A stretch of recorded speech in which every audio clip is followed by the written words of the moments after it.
ئەمڕۆ بەرواری ڕەشی ئەیلولە. بەڕاست ڕۆژی ڕەشی ئەیلول چییە؟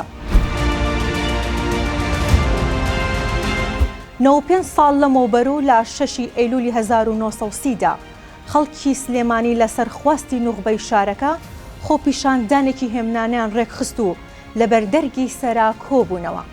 داوای ئەوەیان دەکرد کە پێش ئەوەی هەڵبژاردننی عێراق بکرێت و نوێنەرە هەڵبژێردراوەکان بچنە پەرلەمان بۆ پەسەندکردنی پەیماننامەی بەریتانیا و عێراق، دەبێت عێراق و بەریتانیا هەموو ئەو مافانەی کورد بدەن کە لەگەڵ کۆمەڵی گەلان بەڵێنیان بە گەلی کورددا بوو. خۆپیشاندەران بڕیاری بایکۆتکردنیاندا و دەوڵەتی عێراق لە بری گوێگرتن لە داواکانیان فەرمانی با سوپا و پۆلیسدا کە بە کوشتن و بڕین ئەم خۆپیشاندانە سەرکوت بکەن.